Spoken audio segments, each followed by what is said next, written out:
seperti yang saya janjikan tadi, saya ada timbul persoalan berkenaan dengan dosa yang saya sendiri lakukan. Kita tak nak libat orang lain, tapi diri kita ni banyak sangat dosa. Kadang-kadang kita buat dosa kecil, lama-lama terkumpul jadi dosa besar, sampai masa kita nak bertaubat tapi kita ada rasa down sikit pasal kita tak pasti sama ada dosa kita itu yang kita dah bertaubat tu telah diterima, ataupun dosa tu menyebabkan walaupun kita dah tinggalkan tapi dia macam buat rasa kita down lah. Jadi hari ini untuk segmen Borak Sejid, kita bersama dengan Ustaz Amir Izzuddin. Assalamualaikum ya Ustaz.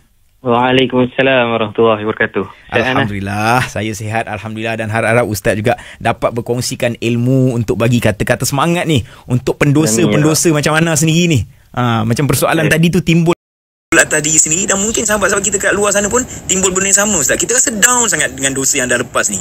Kita orang selalu kata macam tak apa, bagi positive vibe, biar ada motivasi supaya kita boleh bangkit, kita tetap boleh bangun. Tapi dosa ni kita teringat ni habis Ustaz, dia buat kita down Ustaz. Macam mana Ustaz? Apa yang patut kita lakukan?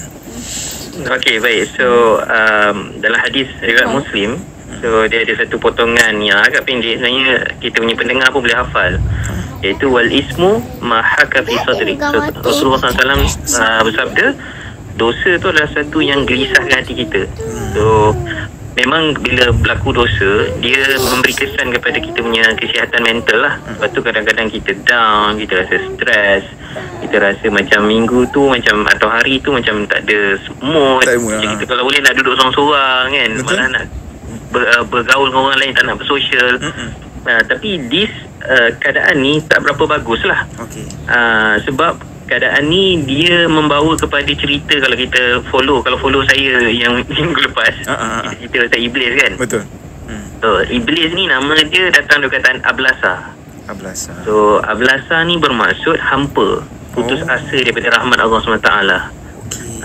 Jadi kalau pendengar tahu kisah tentang Nabi Adam dengan Iblis, which is lepas mereka ni berdosa kepada Allah SWT, Nabi Adam minta ampun kepada Allah SWT.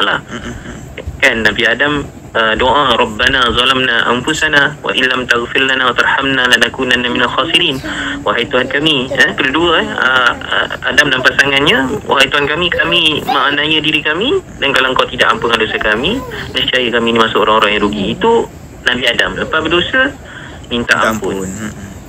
But Iblis bila dia buat dosa, dia cakap benda lain pula. Dia tak minta ampun. Dia sebut qala rabbi bima aghwaytani la uzayyinanna lahum fil ard wa la ughwiyannahum ajmain. Wahai Tuhanku, kerana Engkau telah jadikan aku sesat. So dia salahkan Allah SWT.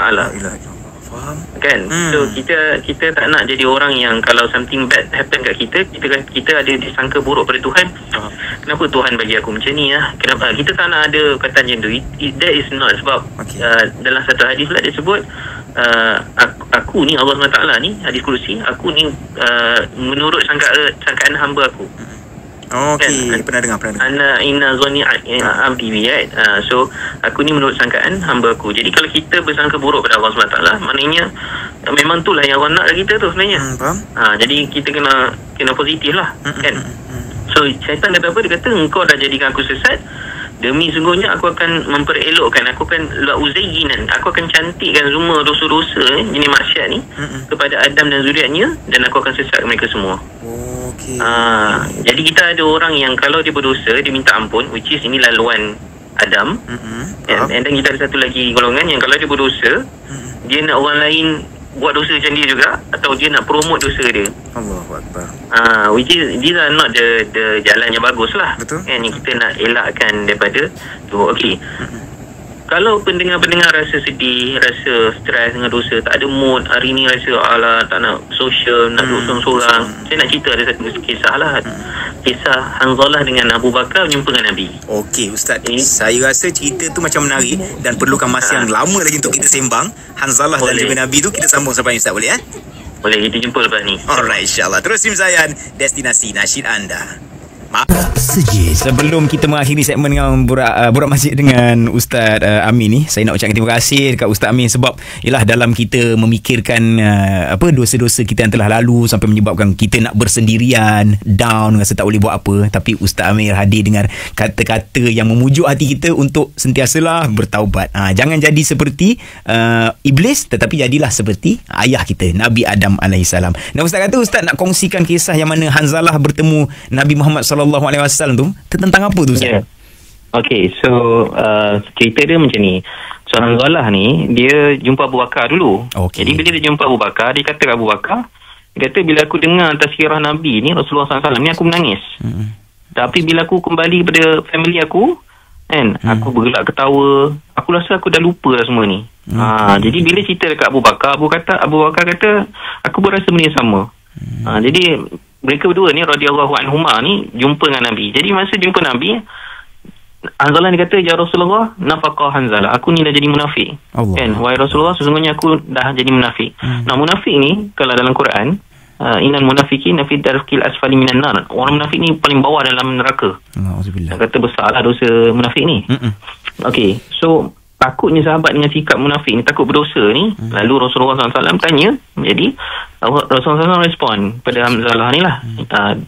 Pendek je, pendengar boleh hafal. Sa'atan wa sa'atan. Sa'atan wa sa'atan. Kalau dalam bahasa Melayu, saat demi saat lah kan. Maksudnya Rasulullah SAW sebut apa benda yang kita kat dunia ni, dia ada masa-masa dia. Ada masa untuk belajar agama, ada masa untuk makan, ada masa untuk bergembira dengan keluarga. Dia bukannya kita ni mesti daripada bangun tidur sampai tidur balik semuanya agama. Jadi Islam ni agama yang wasati, agama yang sederhana. Kita ada hak untuk perut, hak dengan jiran, kita ada hak dengan isteri kita, dengan dengan anak-anak kita ada masa untuk mereka. So bayangkan ni jawapan Nabi 1400 tahun dahulu kepada Hanzalah. Nabi sambung ni, kalau hati kamu ni sentiasa berada dalam keadaan berzikir, kalau hati kamu ni sentiasa berzikir, la safahatkumul malaikah, malaikat ni akan bersalaman dengan kamu. Kalau kamu ni masa kamu dengan aku ni iman tinggi, bila balik dengan keluarga pun iman macam tinggi, malaikat ni akan salam dengan kamu ni. Tapi dalam hadis lain Nabi sebut, Sahih Muslim, kalaulah kita ni tak berdosa, Allah akan gantikan kita dengan satu makhluk yang berdosa, lalu makhluk ni akan minta ampun kepada Allah dan Allah ampunkan dosa dia. Ini dah hadis Sahih Muslim. Maksudnya nak bagi tahu, memang sistem kita, memang matematik kita ni, manusia ni akan berdosa. Faham? Cuma laluan kita lepas berdosa apa? What is the cycle? Apa kitaran kita? Iaitu kita bertaubat kembali kepada Allah. So that's why setiap hari Allah sediakan stesen untuk kita pulang kepada Allah SWT. Kita ada solat subuh, ada solat zuhur, ada solat asar, ada solat maghrib, solat isyak. Every year kita ada Ramadan ke Ramadan, every week ada Jumaat ke Jumaat. Faham. That is a station. Bukan stesen radio Zayan. Stesen kepada Allah. Kita nak pulang kepada Allah SWT. That is dia punya tu lah. And yang last kali saya nak kongsi lah. Bila rasa down ni, kan, kadang-kadang kita bila rasa down, kita rasa Allah tak terima doa kita. Ya, betul. Selalu rasa macam tu. Kan? Rahsia ataupun kita nak bagi tahu bonus lah pada pendengar. Iblis yang jahat tu pun Allah terima doa dia. Allah Akbar. Kan, lepas habis Iblis berdosa, Iblis kata kepada Allah SWT, apa? Qala rabbi fa'anzirni ila yaumi yub'atsun. Wahai Tuhan, engkau delaykan aku ni sampai hari kiamat. Apa Allah kata? Qala fa innaka minal munzirin. Ya, Allah kata, permohonan kamu sungguhnya engkau diberi tempoh. Apa yang kau minta dia, aku terima dah. Makbul dah. Iblis pun mohon pada Allah untuk masa tu kan? Ya, Iblis mohon kepada Allah. Iblis ni makhluk terkutuk ni, Anatullah ni, Allah terima doa dia. Kita ni yang bukan je Iblis, kenapa ada dia sangka-sangka pada Allah SWT? Kalau macam tu lagi teruk pada Iblis, Ustaz. Takutlah kan, takut je macam tu kan. Ya, kita takut. Ya, faham. So ni something lah saya nak bagi pada pendengar lah kan. Antara peranan ustaz-ustaz ni, kita nak cuba mudahkan agama ni supaya masyarakat boleh buat agama dengan cara yang baik lah, InsyaAllah kan. And the best amalan sekarang ni yang paling mudah, lepas kita solat, kita berzikir 33 kali tu, subhanallah, alhamdulillah kan. So kita ada hadis di mana Abu Hurairah diriwayatkan dalam hadis Muslim, dia kata siapa yang baca tasbih 33 kali, tahmid, and then takbir 33 kali, and then yang ke-100 dia baca la ilaha illallah wahdahu la syarikalah lahul mulk wa lahul hamd wa huwa ala kulli syai'in qadir, semua dosa dia akan diampunkan walaupun dosanya banyak sebanyak buih di lautan. Allahumma amin, insya-Allah. Itulah kan. Saya sampai pernah rekod tau Ustaz, setiap kali kita zikir apa, takbir, tahmid apa semua tu, sebenarnya tak sampai 2 minit pun. Ya, betul kan, terlalu berkira sangat dengan masa tu kan. Kadang-kadang tu nak caw daripada lepas solat, Allah sayang. Ya, kadang-kadang manusia ni jenis dia, kalau nak buat satu benda dia nak kena ada reward. Betul. That's why kita kongsi ada reward. Kalau kita buat this one, kita ada reward. Reward apa? This kind of reward, ampun dosa walaupun buih di lautan. Itu pun macam wow, sikit je, 2 minit je, tapi banyak kita dapat kan. Betul. InsyaAllah. Baik Ustaz, terima kasih Ustaz atas pujukan hati untuk pendosa-pendosa seperti saya ni. InsyaAllah moga-moga kita mendapat ilmu ni dan kita dapat muhasabah diri sama-sama insyaAllah. Jadi golongan yang Ustaz Amir kata tadi tu, jadi seperti Nabi Adam yang mana bila melakukan dosa meminta ampun, bertaubat. Jangan jadi seperti iblis yang bila melakukan dosa disalahkan pula Allah SWT. Baik Ustaz, jazakallah khairan katsira. Kita jumpa minggu depan Ustaz. Assalamualaikum. Assalamualaikum warahmatullahi wabarakatuh. Guys, kita dengarkan dulu Kamal Syah daripada kumpulan Brothers Zayan Destinasi.